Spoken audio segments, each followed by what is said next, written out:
बिस्मिल्लाहिर्रहमानिर्रहीम। अस्सलाम वालेकुम। आज हम बात करेंगे 3 अहम इशूज़ के हवाले से। सानिया मॉडल टाउन के हवाले से चीफ़ जस्टिस अमीर भट्टी साहब ने एक ऐसा फ़ैसला दिया है जिसको मैं बतौर कानून का तालिब इल्म ना सिर्फ उसको रद्द करता हूँ, बल्कि मैं उस पर ऑनरेबल कोर्ट से ये शिकवा भी करूँगा कि जिस जज साहब के हवाले से इतना कुछ सामने आ जाए, जो शरीफ ख़ानदान के इशारों पर फ़ैसले देने लग जाए, उनको उनके ओहदे में और उनके टेन्योर में तोसी देना, ये मैं ये समझता हूँ कि ये कानून की खिलाफ वर्जी है। और आज जो हुकूमत और ऑनरेबल चीफ़ जस्टिस साहब ने मिलकर जो किया है उसकी तफसील भी मैं आपके साथ शेयर करूँगा, और हम अपना एहतजाज, आइनी और कानूनी एहतजाज भी ऑनरेबल चीफ़ जस्टिस और लाहौर हाई कोर्ट के सामने रिकॉर्ड करवाएंगे। दूसरी तरफ जो सुप्रीम कोर्ट ऑफ पाकिस्तान में मौजूदा हुकूमत ने एक दरख्वास्त दायर की है, और ये वो लोग हैं जिन्होंने हमेशा से ये बातें करते थे सूद के निज़ाम के ख़िलाफ़ की, लेकिन हकीकत ये है कि ये ख़ुद उस निज़ाम को प्रमोट करने वाले हैं। और अब इनके दौर में ही सुप्रीम कोर्ट ऑफ पाकिस्तान में जो फ़ैसला था, जो वफाकी शरई अदालत का, उसके ख़िलाफ़ ये गए हैं सुप्रीम कोर्ट ऑफ पाकिस्तान में, और वहाँ पर जाके अपील दायर की। उसकी तफसील भी मैं आपके साथ शेयर करूँगा। राना सनाउल्लाह के ख़िलाफ़ आज अहम समाअत थी। एक चीज़ मैंने देखी जो आपके साथ शेयर करना ज़रूरी था, जो मिसिंग थी, मैंने देखा मीडिया के ऊपर भी और मुख्तलिफ़ लोगों ने जो रिपोर्ट की है, एक चीज़ वो नहीं बता रहे थे जो राना सनाउल्लाह के ख़िलाफ़ थी आज की समाअत में, वो भी मैं आपके साथ शेयर करूँगा। पहले तो मैं आपको बताता चलूँ कि पाकिस्तान तहरीक इंसाफ ने इलेक्शन कमीशन से बड़ा मुतालबा किया है और इलेक्शन कमीशन से वोटों की मुंतकिली से मुतल्लिक़ तफसीलात मांग ली हैं। और ये तहरीक इंसाफ खैबर पख्तूनख्वा के सदर परवेज़ खट्टक ने इलेक्शन कमीशन को ख़त लिखा है। ख़त में कहा गया है कि हमें बहुत ज़्यादा शिकायत मिली हैं कि इलेक्शन कमीशन ने हुकूमत की मिली भगत से अक्सर वोट दूसरे हलकों में मुंतकिल कर दिए हैं। तहरीक इंसाफ को नुकसान पहुँचाने के लिए बग़ैर इजाज़त के वोटर्स को दूसरे हलकों में मुंतकिल किया गया है।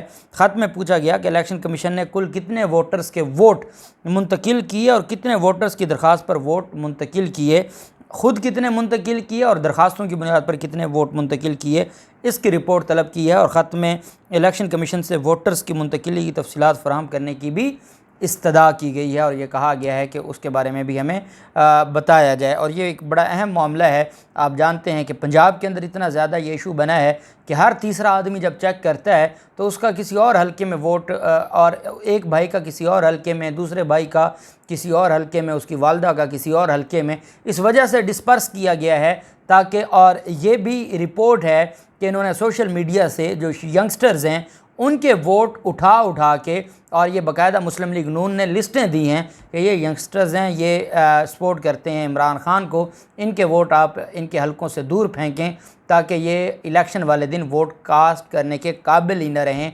ये इतना बड़ा ब्लंडर है, ये इतनी बड़ी प्री रिगिंग है कि जिसके बारे में हमारी अदालतों को एक्शन ज़रूर लेना चाहिए, क्योंकि ये मामला किसी और तरफ जा रहा है। अब हम आ जाते हैं सुप्रीम कोर्ट ऑफ पाकिस्तान में जो दरख्वास्त दायर की गई है, और उस पर पाकिस्तान मुस्लिम लीग नून के अपने तर्जमान ने जो दुख का इजहार किया है वो भी मैं आपके साथ शेयर करूँगा। बैंकों ने सूद के ख़िलाफ़ शरई अदालत का फ़ैसला अदालत उज़्मा में चैलेंज किया है। सूद के ख़िलाफ़ वफाकी शरई अदालत का फ़ैसला सुप्रीम कोर्ट में चैलेंज किया गया है। स्टेट बैंक ने वफाकी शरई अदालत का फ़ैसला सुप्रीम कोर्ट में चैलेंज किया है। सूद के ख़िलाफ़ वफाकी शरई अदालत एक फ़ैसला देती है और उसको स्टेट बैंक चैलेंज करता है, सरकारी बैंक चैलेंज करता है सुप्रीम कोर्ट ऑफ पाकिस्तान में।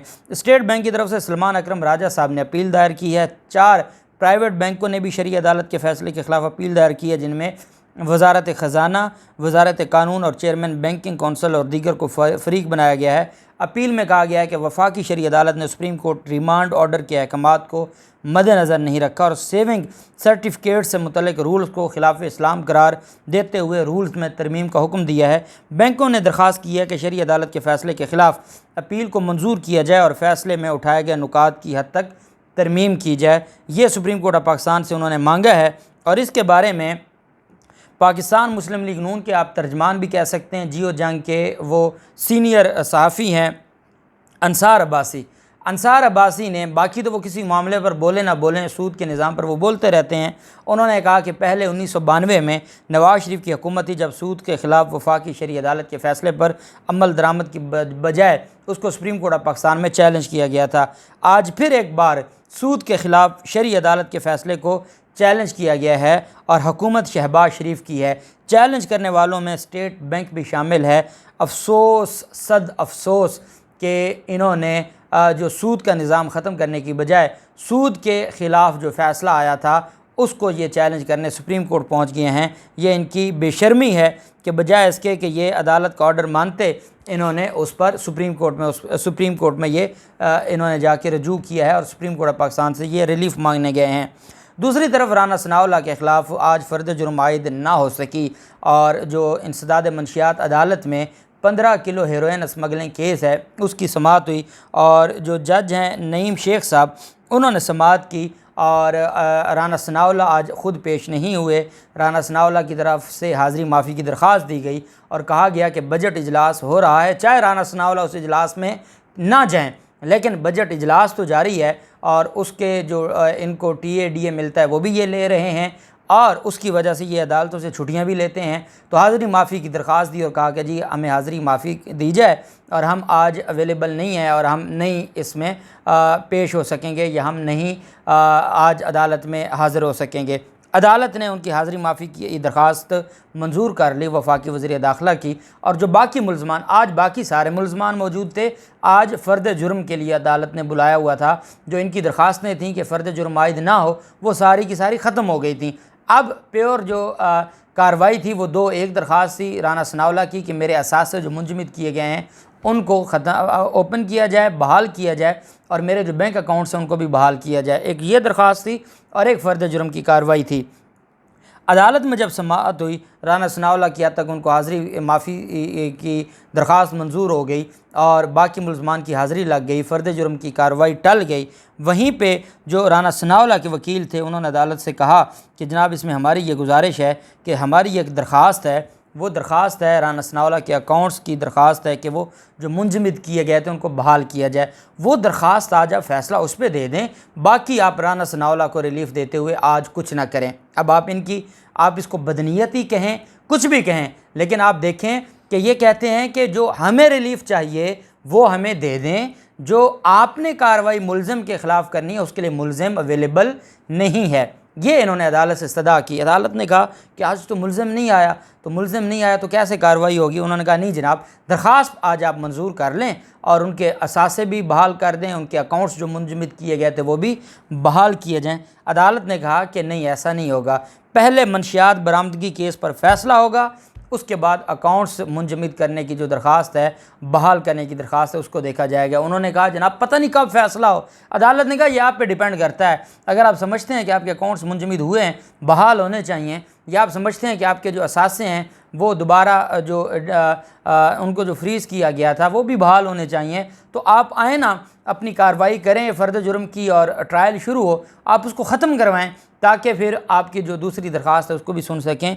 ये अदालत के अल्फाज थे कि पहले मंशियात बरामदगी केस पर फ़ैसला होगा, जिसके बाद अकाउंट्स मुंजमद करने की दरख्वास्त पर हम फ़ैसला देंगे। और अदालत ने उनकी दरख्वास्त को पेंडिंग रखते हुए केस की समाअत 23 जुलाई तक मुलतवी कर दी। अब ये हकीकत है कि वो जो रिलीफ़ लेना चाहते थे कि वो आउट ऑफ द कोर्ट जाके उनको रिलीफ़ मिल जाएगा, वो रिलीफ़ आज उनको नहीं मिला। दूसरी तरफ साने मॉडल टाउन इंसदाद दहशतगर्दी अदालत में इजाज़ भुट्टर साहब हैं जो जज हैं और उनका 26 जून को उनकी जो वहाँ पर तैनाती थी बतौर जज इंसदाद दहशतगर्दी अदालत, वो टेन्योर मुकम्मल हो रहा था। वो टेन्योर ख़त्म होने के बाद फिर उनकी आगे वो किसी और जगह ट्रांसफ़र हो जाते, जो भी था, जो रूल्स के तहत कि वो एक जगह पर इतना अरसा मैक्सिमम रह सकते हैं वो अपना मुकम्मल कर चुके थे। अब उम्मीद ये थी, और वो जज जब खुद ये कह चुके हैं कि भाई मेरे ऊपर, और ये सारी चीज़ें ऑन द रिकॉर्ड आ गई, जब मुद्दईयों ने यह कह दिया कि हमारे वकला को जज साहब ने कहा कि मेरे ऊपर शरीफ ख़ानदान का प्रेशर है, मैंने ये केस ख़त्म करके जाना है, मैंने मुलज़मान को रिहा करके जाना है, जब ये मेरे ऊपर प्रेशर है तो फिर मुझे आप कैसे मुझसे कोई उम्मीद रख सकते हैं भलाई की। मैं तो कोई भलाई करने को तैयार नहीं हूँ। जब ये सारी चीज़ें आ गईं और वकला ने अदम एतमाद कर दिया और लाहौर हाई कोर्ट में दरख्वास्त दायर कर दी, उसके बाद दुख की बात यह है कि ये 25 जून 2022 का फ़ैसला है, नोटिफिकेशन नंबर है 85, ये जारी किया गया है इरफान अहमद सईद रजिस्ट्रार साहब हैं लाहौर हाई कोर्ट की, उनकी तरफ से, और ये कहा गया है कि जो गवर्नमेंट ऑफ पंजाब है, होम डिपार्टमेंट, उनकी तरफ से एक नोटिफिकेशन आया है 23/6/2022 का, और उसको वो रिकमेंड किया गया था chief justice Lahore high court को, और उसमें कहा गया था कि जो जज हैं एजाज़ भुट्टर साहब, उनकी जो टेन्योर है उसमें तोसी की जाए बतौर जज इंसदाद दहशतगर्दी अदालत की। चीफ जस्टिस अमीर भट्टी साहब ने कमाल शफकत करते हुए उनकी जो होम डिपार्टमेंट की सजेशन थी या रिकमेंडेशन थी उसको मंजूर करते हुए जो मिस्टर एजाज़ अहमद भुट्टर हैं, डिस्ट्रिक्ट एंड सेशन जज एंटी टेररिज्म कोर्ट 3 के जज, उनको कहा है कि वो कंटिन्यू रखेंगे as such for a further term of 2.5 years with effect from 26/6/2022। 26/6/2022 से वो 2.5 साल मज़ीद अपना काम बतौर जज इंसदाद दहशतगर्दी की अदालत नंबर 3 में वो अपना काम जारी रखेंगे। कल जब मैंने आपको बताया था और मैंने कहा था कि 1 जुलाई तक मामलात आगे चले गए हैं और अब जज सब चले जाएंगे और हालात कुछ बेहतर हो जाएंगे, मुझे नहीं पता था कि ये वारदात कर रहे हैं पंजाब हुकूमत, और वो उनकी जो वारदात है उसको, और मैं इसके ऊपर ऑनरेबल चीफ जस्टिस साहब से ये गुजारिश करूँगा कि जब इतना मामला आ गया, मीडिया के ऊपर आ गया, सोशल मीडिया पर आ गया, जनाब के पास एप्लीकेशन आ गई, तो उनको किसी और तरफ भेज देते, लेकिन उसी अदालत का 2.5 साल के लिए उसको तौसीह देना, ये मैं समझता हूँ कि जिस जज के ऊपर उंगली उठ जाए तो फिर उनको अपनी जो चीज़ें हैं वो क्लियर करना पड़ती हैं। ये अब हमारा एक निज़ाम है और इस पर दुख का इजहार किया जा सकता है और हम कुछ नहीं कर सकते। अल्लाह पाक पाकिस्तान कामयाब नासिर हो। बहुत शुक्रिया। अल्लाह हाफिज़। पाकिस्तान जिंदाबाद।